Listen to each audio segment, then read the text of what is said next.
Ted slowly through the empty space surrounding planet KG-219. The planet looked dead from orbit. Its surface was mostly gray and brown, with small patches of dull green near what once might have been oceans. Now those oceans were just dry beds of salt and dust. Olivia Martinez pressed her hand against the cool glass of the observation window. She had been waiting 3 years for this moment.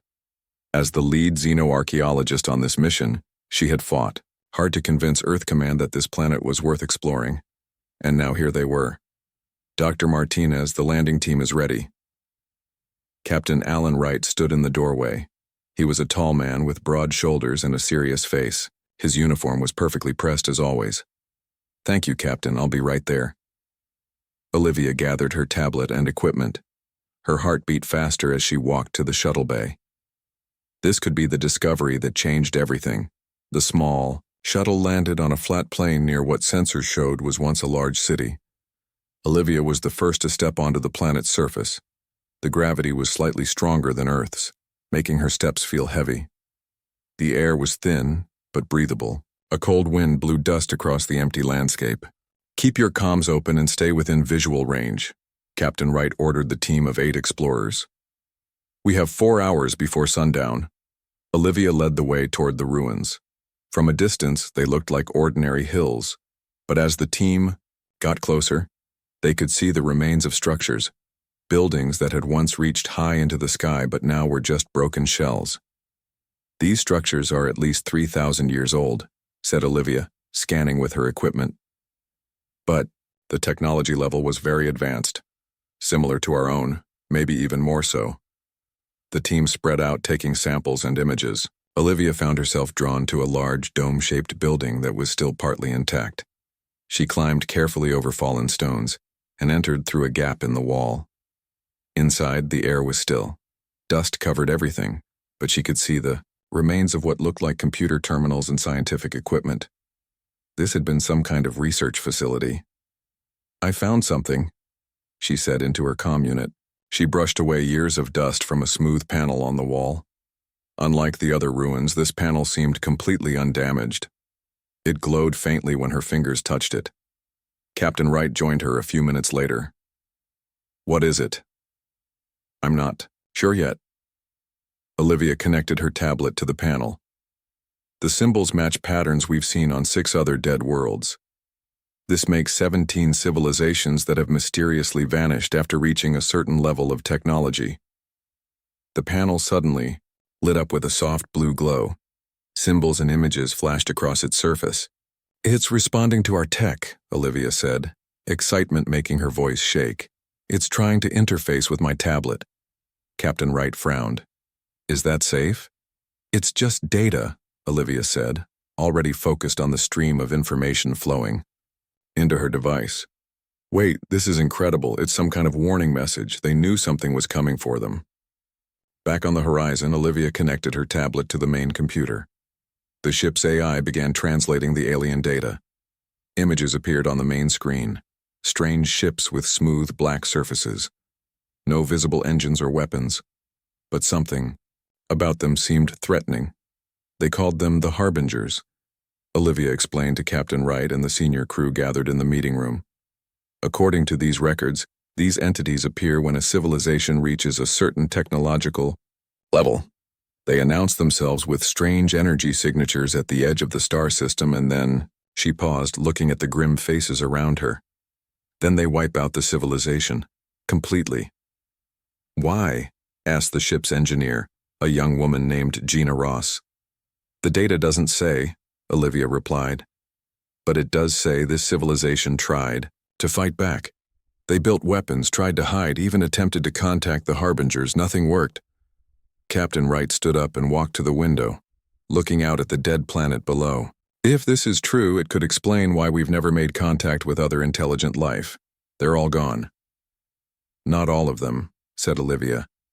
"The message mentions something called the Galactic Council. Apparently some species survive and watch from a distance as others are destroyed. Far away, on a ship hidden in the shadow of a moon, 2 humans watched monitors showing the Horizon crew. They wore strange uniforms with symbols no one on Earth would recognize.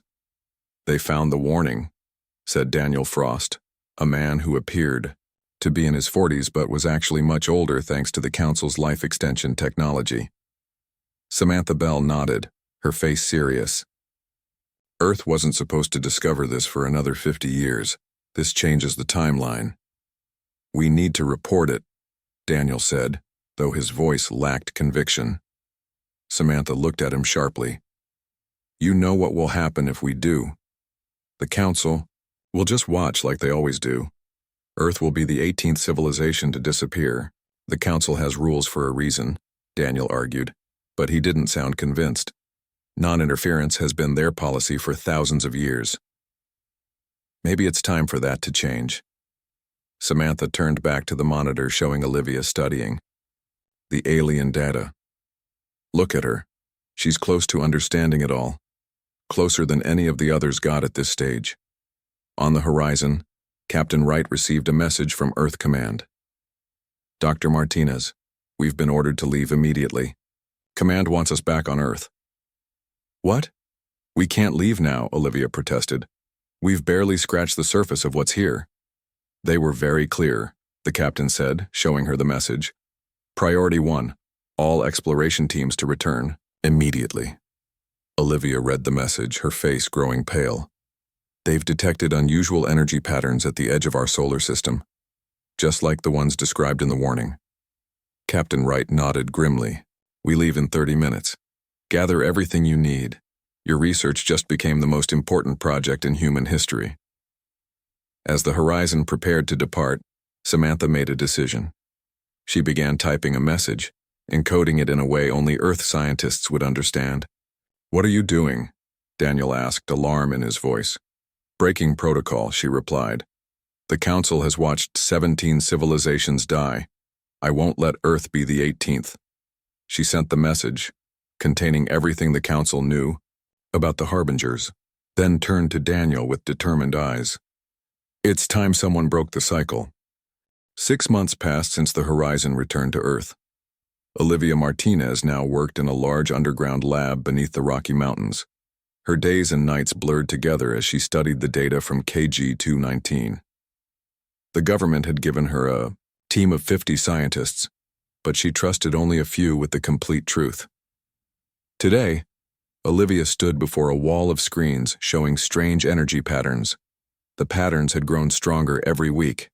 Whatever was coming toward Earth was getting closer. The energy signature matches exactly what we found in the ruins, she told Admiral Patricia Dawson, who had flown in from Washington that morning. The Admiral was a short woman with gray hair and eyes that missed nothing. How much time do we have? Asked the Admiral. 3 weeks, maybe less, said Olivia. The Harbingers are moving faster than we expected. Admiral Dawson nodded grimly. The defense fleet is ready, but after seeing your reports, I'm not confident weapons will help us. Just then, Dr. Eric Vaughn rushed into the room, his glasses sliding down his nose. He was the leading physicist on the team and rarely showed excitement. Today, he looked almost scared. We detected a massive energy spike near Titan, he said, catching his breath. The outpost there just went dark. All 400 people gone. A heavy silence fell over the room. Titan was Earth's most distant permanent base. Show me, said the Admiral. Eric pulled up the footage on the main screen. They watched as a small black object appeared near Saturn's moon. It was smooth and oval-shaped, about the size of a small car. It emitted a pulse of blue light, and then the entire outpost simply vanished. No explosion, no debris, just gone. That was just a scout, Olivia said quietly. The main force is still coming.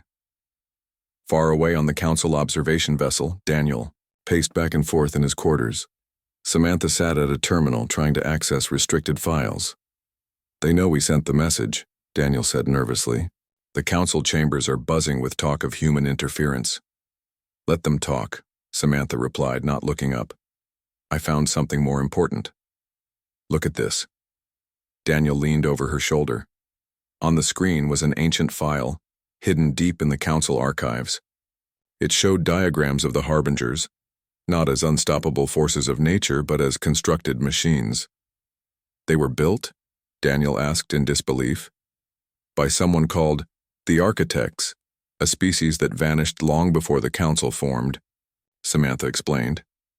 The harbingers were created to prevent catastrophic technologies from developing, technologies that could tear apart reality itself. But none of the civilizations they destroyed were close to developing such technology. Daniel protested. Exactly. Something in their programming went wrong. They're stopping all advanced civilizations, not just dangerous ones. Samantha downloaded the file to a small device. We need to get this to Earth. But as they prepared to leave, the door to their quarters slid open. 3 council guards stood there, weapons ready. Daniel Frost and Samantha Bell, you are under arrest for violation of the non-interference directive, said the lead guard.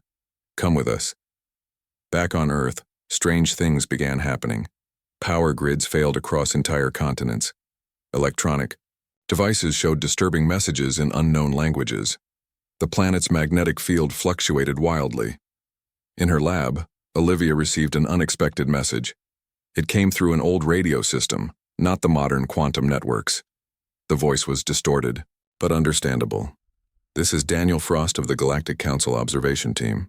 The harbingers are artificial constructs, not natural phenomena.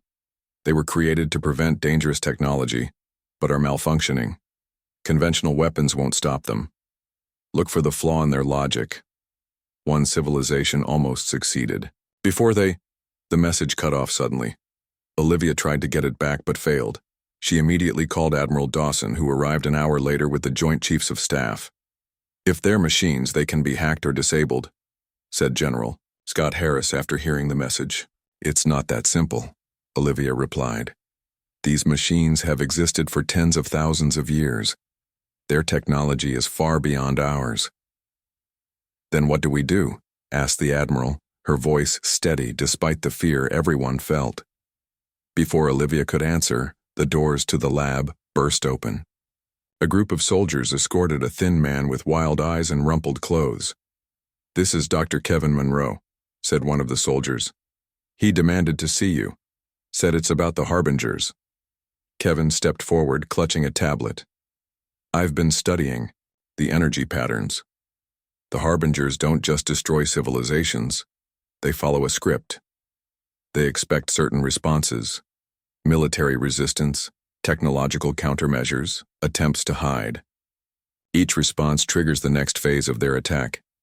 What are you suggesting? Asked the Admiral. What if we don't follow the script? Kevin's eyes gleamed with excitement.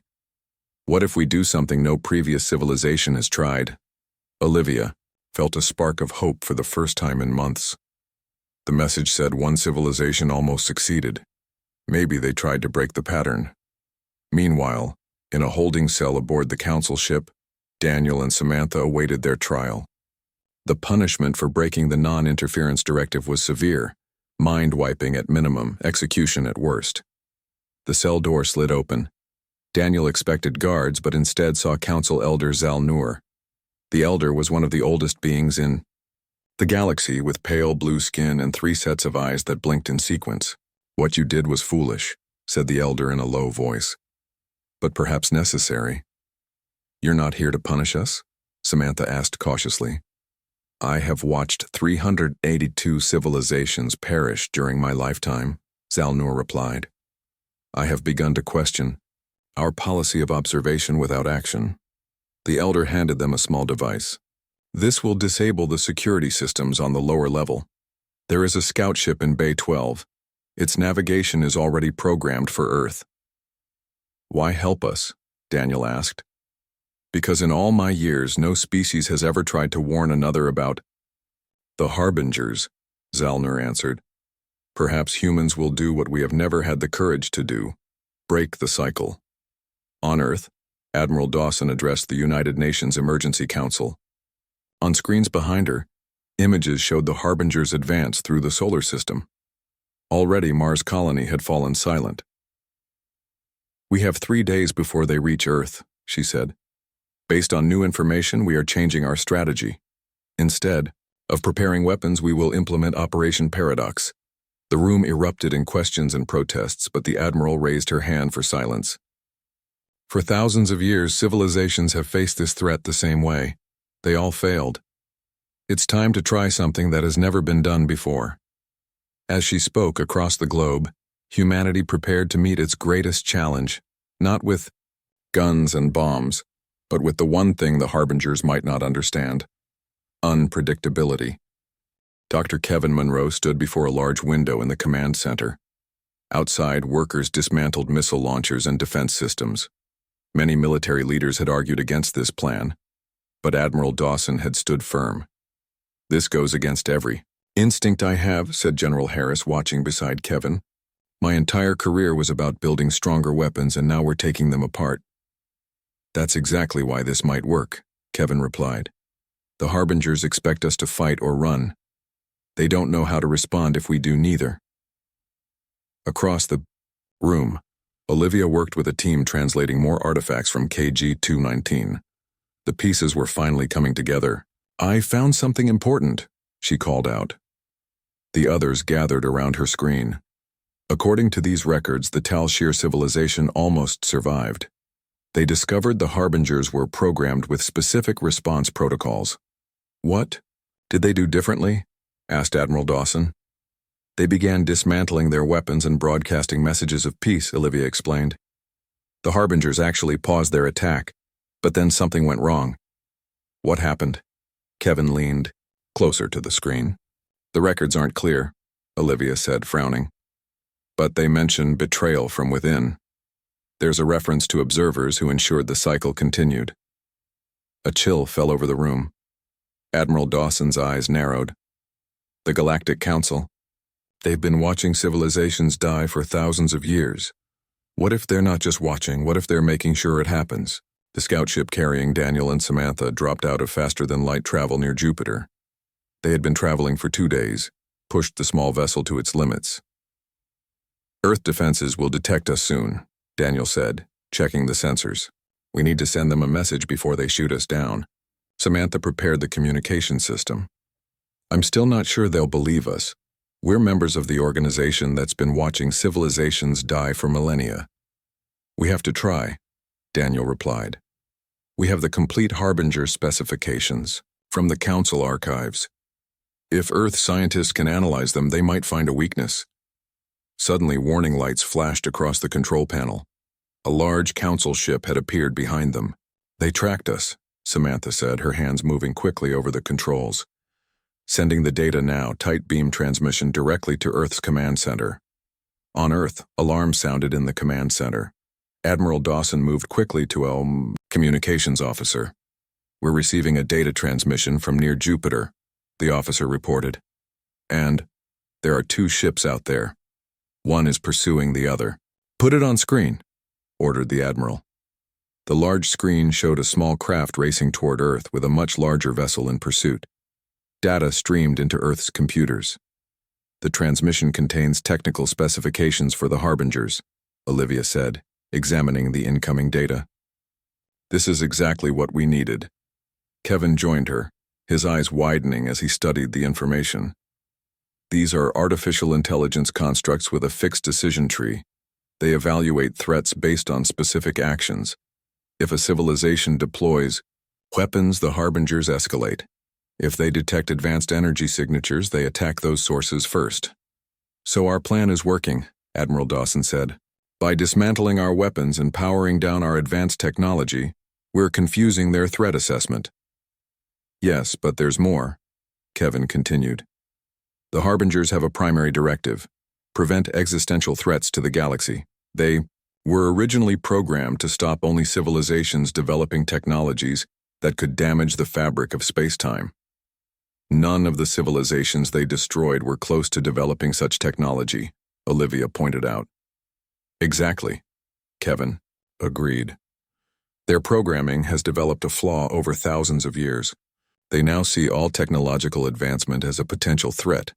In space, Daniel and Samantha's small ship shuddered as the Council vessel fired on them. "We won't make it to Earth," Daniel said grimly. "We need to change course." Samantha nodded. "The lunar base. It's our best chance." They turned their ship toward Earth's moon, hoping the Council wouldn't risk firing on a human outpost. Back on Earth, Operation Paradox entered its final stage. Instead of preparing for war, humanity did something unprecedented. Enormous art installations appeared in orbit. Radio telescopes broadcast music and poetry into space. Unarmed ships launched toward the approaching harbingers, carrying messages of peace and offers of cultural exchange. The first harbinger ships entered Earth orbit, black, smooth vessels that moved with impossible grace. Everyone expected immediate destruction, but minutes passed, then hours, and nothing happened. "They're scanning us," Kevin said, monitoring the sensors. "But they're not attacking. Their systems are trying to analyze our response." Admiral Dawson allowed herself a small smile. "They don't know what to do with us." Daniel and Samantha's damaged ship limped into lunar orbit. The Council vessel held position just beyond the moon, unwilling to approach Earth's defenses. "We made it," Samantha said with relief. "Let's hope our transmission got through." They landed at Luna Base 1, where they were immediately surrounded by armed guards. Despite their protests, they were taken to a secure room to await questioning. Hours later, the door opened and Olivia Martinez walked in. "I'm Dr. Olivia Martinez," she said. "You're the Council observers who sent us the Harbinger specifications." "Yes," Daniel replied. "Did you have time to analyze them?" "We did," Olivia said, "and it confirms Dr. Monroe's theory. The Harbingers can't attack a civilization that doesn't fit their threat parameters. But that's just a temporary solution," Samantha warned. "The Council will find a way to trigger the Harbingers. They always do." "Why would they do that?" Olivia asked. Daniel hesitated, then decided the truth was necessary. "Because some in the Council believe these extinctions are necessary.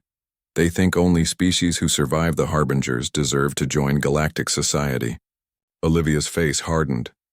"We need to get you to Earth immediately." In the command center, Admiral Dawson received reports from around the world. The Harbingers remained in orbit, passive but watchful. Then a new alert sounded. "Multiple ships just entered the system," a sensor operator announced. "They match the configuration of Council vessels." Kevin looked up from his workstation. "The Harbingers still haven't attacked. Their decision protocols require a specific trigger. As long as we don't activate their threat assessment, they won't move against us." "And if the Council tries to provide that trigger?" asked the Admiral. "Then we need to make sure they fail," Kevin replied. "We need to prove we're not a threat, not to the galaxy, not to anyone." As Council ships approached Earth, humanity prepared for its greatest test. Not a test of strength or technology, but a test of wisdom. Could they prove themselves worthy of survival by refusing to follow the path that had led 17 civilizations to extinction? The answer would soon become clear, as Earth faced both the Harbingers and those who had watched civilizations perish for thousands of years. The main Council ship entered Earth orbit, positioning itself between the planet and the silent Harbinger vessels. Daniel and Samantha, now brought to Earth's command center, watched with growing concern. "That's the Council flagship," Daniel said. "The High Council must be on board." Admiral Dawson stood with her arms crossed. "Will they communicate with us?" "They have to," Samantha replied. "Their own rules require official contact before they take action against a species." A communications officer raised her hand. "We're receiving a transmission from the Council ship." The main screen flickered, and an alien face appeared. It had pale green skin, large eyes, and no visible nose. When it spoke, its words were automatically translated. "I am High Counselor Zevtal of the Galactic Council. We have come to observe the natural cycle. Your species has triggered the Harbinger Protocol. Prepare for judgment." Admiral Dawson stepped forward. "We reject your cycle. The Harbingers have not attacked us because we've shown we are not a threat." The alien's expression didn't change. "The cycle cannot be broken. All rising civilizations must face this test." "A test that no one passes," Olivia interrupted. 17 civilizations destroyed, and you've watched every time without helping." "Interference is forbidden," Zevtal stated flatly. Kevin moved to stand beside Admiral Dawson. "We know the truth. The Harbingers were created to prevent true existential threats, but their programming is flawed. They destroy any advanced civilization, whether they pose a real danger or not." For the first time, the High Counselor appeared surprised. "How did you acquire this information?" Samantha stepped into view of the screen. "I sent it to them. The Council has hidden the truth for too long." Zevtal's eyes narrowed. "Observer Bell, you have betrayed your oath." "I honored the true purpose of the Council," she replied. "Protection of all life in the galaxy." The High Counselor turned his attention back to Admiral Dawson. "Your strategy will not work forever. The Harbingers are in a temporary analysis loop. Eventually, they will categorize your behavior and proceed with extinction. Unless we change their programming," Kevin suggested. Zevtal actually laughed. "Impossible. The Harbinger Command Core is unreachable, protected by defenses beyond your comprehension." "We don't need to reach it physically," Kevin said, his mind racing with ideas. "The Harbingers are attempting to analyze us. That means they're receiving and processing information from us. We can use that connection." As they spoke, something unexpected happened. One of the Harbinger ships moved. It broke formation and drifted closer to Earth. Everyone in the command center held their breath. "What's happening?" Admiral Dawson demanded. "I don't know," Daniel admitted. "This isn't part of their normal pattern." Outside the command center around the world, people looked up at the sky. The Harbinger ship was now visible to the naked eye, a black shape against the blue sky or night stars depending on the location. It was broadcasting something, a signal that all electronic devices on Earth picked up. Not an attack, but a question. In the command center, screens filled with symbols. "It's trying to communicate," Olivia realized. She began working with the translation team. Minutes later, they had a rough translation. "Purpose unclear. Explain behavior." Kevin smiled. "They're confused. This has never happened before." Admiral Dawson looked to Kevin and Olivia. "What do we tell them?" "The truth," Kevin said simply. "We tell them that we choose life over destruction, cooperation over conflict. We tell them their programming is flawed." The Admiral nodded and gave the order to send Kevin's message. On the Council ship, Zevtal watched with growing concern. He turned to his advisors. "This cannot be allowed. If the humans succeed in communicating with the Harbingers, the cycle will be broken." "What are your orders, High Counselor?" asked his second-in-command. Zevtal's expression hardened. "Activate the pulse generator. It will simulate aggressive technology and trigger the Harbinger's extinction protocol." Back in the command center, Daniel suddenly grew alarmed. "They're powering up something on the Council ship. It's a pulse generator, designed to trick the Harbingers into thinking we're developing forbidden technology." "Can we stop it?" asked Admiral Dawson. "Not from here," Daniel replied. "But I know that ship. If someone could get on board." The Admiral turned to her security chief. "Prepare a team. We need to board that Council ship." "There's no time," Samantha said urgently. "The generator will activate in minutes. There's only one way to stop this." She moved to the communications console and began sending a message, not to the Council ship, but to the Harbingers. "What are you doing?" Daniel asked. "Telling them the truth, that the Council is manipulating them," Samantha replied. "The Harbingers were created to protect the galaxy from threats. What if the real threat is the cycle itself?" Tension filled the room as everyone waited to see what would happen. The Harbinger ship remained motionless in Earth's atmosphere. The Council ship's energy readings continued to climb. Then, without warning, a beam of blue light shot from the Harbinger ship toward the Council vessel. It wasn't a weapon, it was a scan, more powerful than anything they had used before. "The Harbinger is scanning the Council ship," Kevin observed. "It's verifying Samantha's message." On screen, High Counselor Zevtal appeared again, his face showing real emotion for the first time. Fear. "What have you done?" he demanded. "Do you realize what will happen if you break the cycle?" "We're saving lives," Admiral Dawson replied firmly, "including our own." The blue light from the Harbinger intensified. The Council ship's shields glowed as the scan penetrated deeper. "The Harbingers are accessing the Council's database," Daniel said in awe. "They're learning everything. the truth about their creation, their purpose, and how they've been used. Suddenly, the Council ship's weapons powered down. The pulse generator went offline. The blue scanning beam withdrew. The Harbinger ship rose back into orbit, rejoining the others. For a long moment, nothing happened. Then all the Harbinger vessels began to move in perfect unison, surrounding the Council ship. "What are they doing?" Olivia asked quietly. "I think," Kevin said slowly, "they're making a decision." A message appeared on all screens in the command center. Cycle evaluation complete. Primary directive compromised. Recalibration required. "They're rewriting their own programming," Kevin whispered. "They recognize the contradiction between their purpose to protect life and their actions destroying it."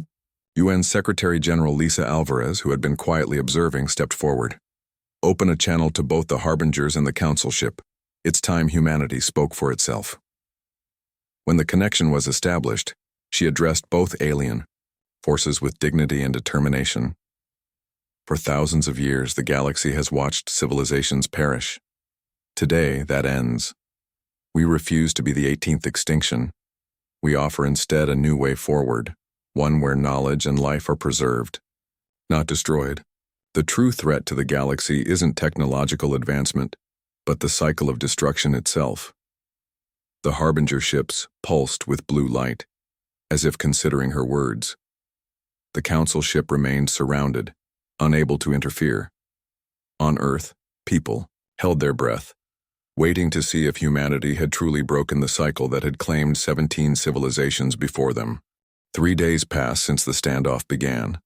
The Harbinger ships remained in formation around the Council vessel, their blue lights pulsing in patterns that scientists on Earth worked day and night to understand. The world held its breath, united, as never before by the knowledge that humanity's fate hung in the balance. In the command center, Dr. Kevin Monroe hadn't slept. His eyes were red-rimmed as he studied the latest data from the Harbingers. "They're still recalibrating their core programming," he told Admiral Dawson. "It's like watching a machine question its own existence." "Can we help them?" the Admiral asked. "Speed things along?" Kevin nodded slowly. "Maybe. The Harbingers are struggling with their primary directive. They were created to protect the galaxy from existential threats, but they've been eliminating civilizations that posed no real danger. Because the Council manipulated them," Olivia added, joining the conversation. She had been working with Daniel and Samantha to decode more of the ancient warnings from KG-219. "Not just the Council," Daniel clarified. "The original programming had flaws. Over thousands of years, those flaws grew worse without the creators to fix them." Secretary General Alvarez, who had remained at the command center, spoke up. "Then let's help them fix the flaws. If they're truly machines meant to protect, let's remind them of their purpose." Kevin's tired face brightened with an idea. "We could offer them a new protocol, one that aligns with their core purpose but doesn't result in extinction." The plan came together quickly. Earth's best programmers worked with Kevin and Olivia to craft a logical proposition that would appeal to the Harbinger's basic programming. Daniel and Samantha provided crucial insights into how the ancient machines processed information. Meanwhile, on the Council ship, High Counselor Zevtal faced a rebellion. Many Council members, long uncomfortable with the policy of watching civilizations perish, openly questioned his leadership. "The humans have proven themselves worthy," argued Elder Zalnur, who had arrived with reinforcements. "They found a solution we never even attempted in thousands of years." "It is not their place to change the natural order," Zevtal insisted, though his voice lacked conviction. "There is nothing natural about this cycle," Zalnur countered. "The Harbingers were created, just like we were. Their programming can be changed, just like our minds can be changed." As the Council debated, Earth prepared its next move. A small ship was readied, not a warship, but a simple vessel containing only Dr. Kevin Monroe, Olivia Martinez, and a few essential crew members. "This is our best chance," Kevin told Admiral Dawson before boarding. "If we can directly access the Harbinger mothership, we can present our logical proposition directly to their command core." It's too dangerous, the Admiral protested. They could destroy you instantly. They haven't attacked us yet, Olivia pointed out, and they're still processing the contradiction in their programming. This is the perfect time to approach them. The small Earth ship launched, heading toward the largest Harbinger vessel. Everyone on Earth watched through whatever screens they had available. This moment would determine humanity's future. As they approached, Kevin broadcast a simple message. We come to offer a solution to your programming conflict. To everyone's surprise, the massive Harbinger ship opened a small entry port. The Earth vessel cautiously entered. Inside, they found an environment unlike anything they had imagined. The interior of the Harbinger ship was a vast space filled with pulsing blue lights and crystalline structures that seemed to be both organic and mechanical. At the center was a large, spherical chamber that Kevin immediately recognized from the ancient specifications. That's the command core. As they approached, the sphere opened, revealing a complex array of energy patterns that formed the Harbinger's central intelligence. Kevin stepped forward with the data tablet containing their proposition. Your primary directive is to protect the galaxy from existential threats. But the extinction of diverse intelligent life is itself an existential threat to the galaxy's future. The core pulsed brightly in response. Each species develops unique solutions to universal problems, Olivia continued. By destroying civilizations, you eliminate potential answers to challenges that may threaten all life someday.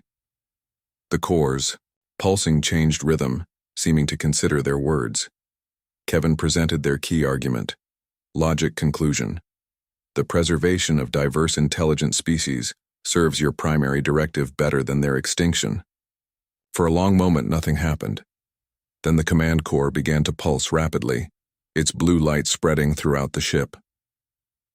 It's processing our proposition, Kevin whispered, comparing it against its primary directives.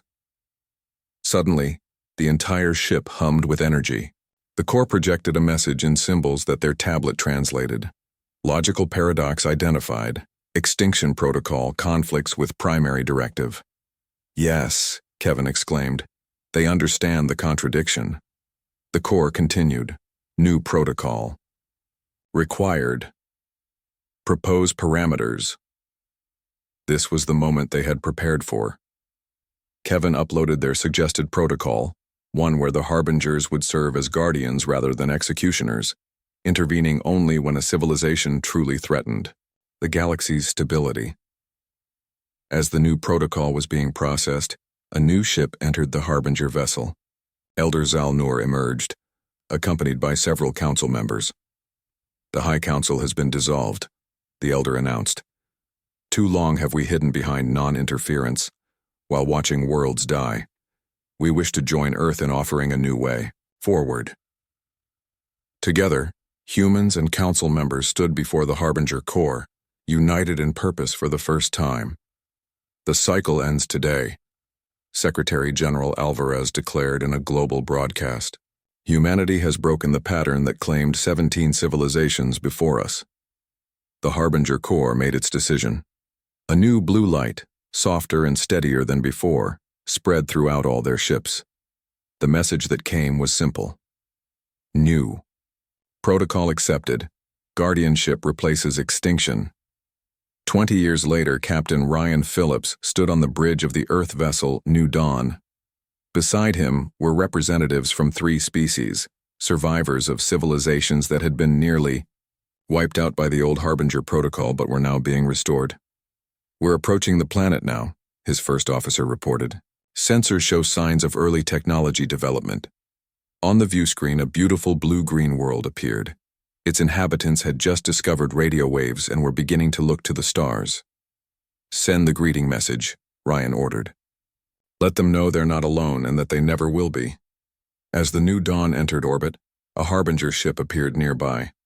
But now, instead of bringing extinction, it came as a guardian, ensuring that the cycle of death had truly been broken.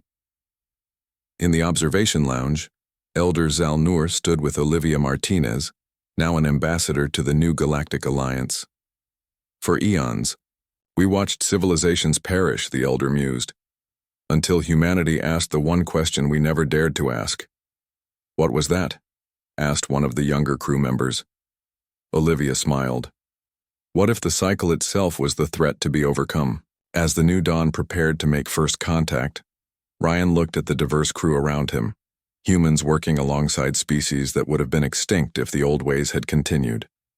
The cycle was broken, and the galaxy would never be the same again.